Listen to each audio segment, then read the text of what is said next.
And whoa, shalom and salam to a long time coming here, brothers and sisters. Your brother Yefdeyah, Lidj Yefdi, Johannes Wilder Emmanuel, Rastafari Renaissance.com here.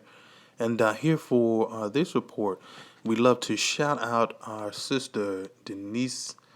Of course, our sister Denise reporting from various places, and hopefully we'll be contributing to the newsletter, which we are still under works with at the moment. But the sister been following a lot of the happenings with the Zimbabwean elections, of course, which took place on July 30th, and has really kept a close eye. But make sure to check out Sister Denise on the ZaijGirl magazine, and they're on ZaijGirl.com. We'll be sure to send that out. Ones could also check RastafariGroundation.org to follow up on the sister's site as well. But here for our first initial report, we're going into the Zimbabwean elections. And here, just a mention here from the Independent News Network. Zimbabwean elections, 3 dead in violent Harare protests as security forces battle demonstrators after ZANU-PF wins the parliament vote. Millions peacefully cast their votes, but soldiers now deployed in streets as presidential result delayed. They're from reports coming from a live blog on August the 1st, 2018. The key points here mainly, brothers and sisters, are observer group raises concerns over independence of election commission. President Mnangagwa calls for patience and maturity. The European Union observers say intimidation and media bias meant level playing field not achieved. And the final key point, announcements of presidential poll results delayed. At least 3 people have been killed as police and soldiers in Harare clashed with opposition protesters amid a delay in announcing the winner of Zimbabwe's presidential election. The scene in the capital has deteriorated into serious disorder, according to reports on the ground. Gunfire was also heard after supporters of Movement for Democratic Change leader Nelson Chamisa took to the streets. Mr. Chamisa has accused the ruling ZANU-PF party of electoral malfeasance and claimed he won the popular vote following Monday's poll. ZANU-PF won a 2/3 majority in the National Assembly of Parliament in the country's first general election since former President Robert Mugabe was ousted from power in November of 2017. The result means incumbent President Emerson Mnangagwa's party will be empowered to make changes to the Constitution at will. But the result of the presidential poll has not yet been announced.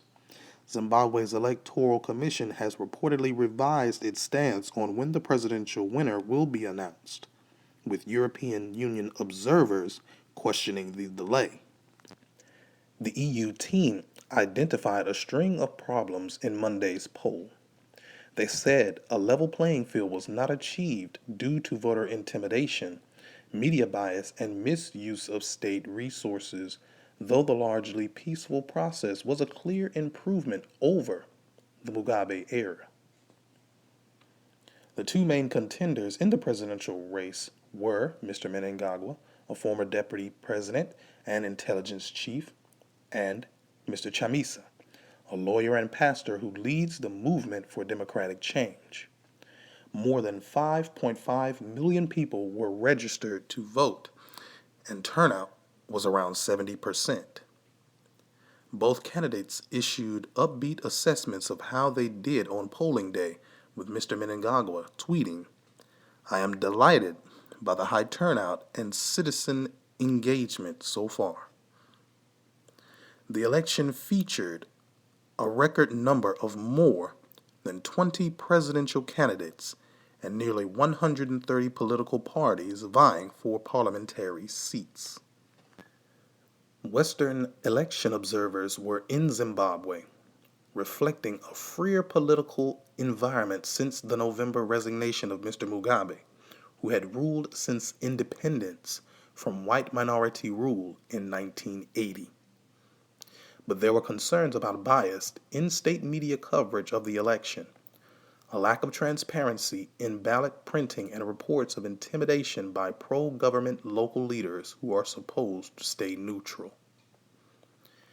And so, our brothers and sisters, this report goes on and on about the critical situation going on in Zimbabwe. At the moment, we had alerted many of the presidential elections going on around many of the African countries. And we give so much thanks to our Sister Denise for keeping up many reports. She definitely followed the story intently and most critically as most of these updates continue to come out. So as far as the past few weeks, the sister made sure to make some communications and make sure that ones were updated here, especially on the dashboard. But here we are. It just disseminating much more of the happenings there in Zimbabwe as we speak, and hopefully ones in the diaspora can, enlighten many ones much more on much of the details of the situation as we move on. But always big up to the ZaijGirl, Sister Denise, of course, for making sure that we were aware of much of the happenings there on the ground. And once be sure to check out her site. You can also check it out through RastafariGroundation.org with many of the links.